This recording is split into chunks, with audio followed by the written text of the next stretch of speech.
soleil tout le monde, il fait beau, il fait chaud sur pratiquement toute la France. Plus d'infos sur le pratiquement toute la France dans les infos qui arrivent. On sera aussi Amir et Major Lazer. Juste après, il est 8h30 sur Énergie.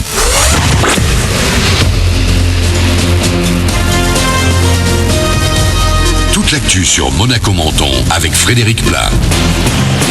Bonjour, jusqu'à 32 degrés cet après-midi sur le littoral de la Côte d'Azur et c'est encore un plein soleil qui va nous accompagner. Le soleil sera juste parfois un peu contrarié par des nuages demain, mais on devrait garder le bleu le plus souvent au bord de mer. Ce matin, la température commence à grimper, il fait 21 degrés actuellement à Monaco et Menton. Vous ne faites peut-être plus partie des chanceux en vacances ce matin, mais au moins vous reprenez la route du boulot sans stress et sans trop de bouchons. En dehors de quelques coups de frein sur l'avenue de la Côte d'Azur à Roquebrune, ça roule sans problème ce matin sur les corniches et la 8. Sur les rails, zéro perturbation également à vous signaler. Tous les trains sont à l'heure dans les gares de Monaco et Menton notamment. Un bouquet final à vous donner la chair de poule. Le feu d'artifice du 15 août a été maintenu hier soir à Menton. Tiré dès 22h du bastion, il a été sous très haute sécurité. Un important dispositif avait été mis en place avec une soixantaine d'hommes qui veillaient. Le spectacle s'est terminé par un bouquet final sur la Marseillaise en hommage aux 84 victimes de l'attentat de Nice. Le public l'a nombreux repris en chœur.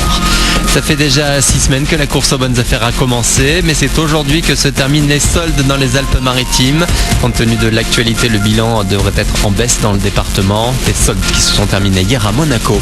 L'actu dans la région avec encore un meurtre à Marseille. Un homme de 56 ans a été abattu cette nuit en pleine rue dans un quartier sud de la ville. La thèse du règlement de compte n'est pas écartée par la police. Depuis le début de l'année, 19 personnes sont mortes par balle dans les Bouches-du-Rhône. De l'argent et du bronze, la France compte de nouvelles récompenses à Rio. Renaud Lavillenie est monté sur la seconde marche du podium cette nuit en saut à la perche. Frustration pour le boxeur français Souleymane Sissoko.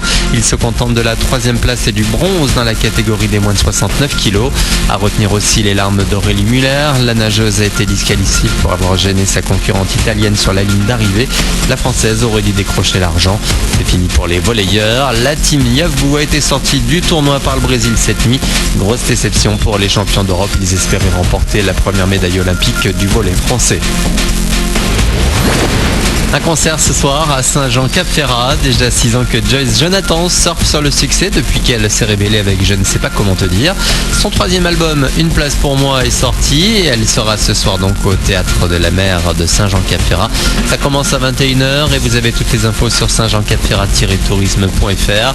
Autre ambiance si vous êtes plutôt ciné avec l'Open Air Monaco qui se poursuit en ce mois d'août.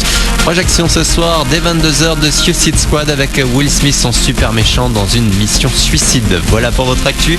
Il est 8h33, bon début de journée à vous, c'est le 6-9 de l'été avec Cash sur Énergie.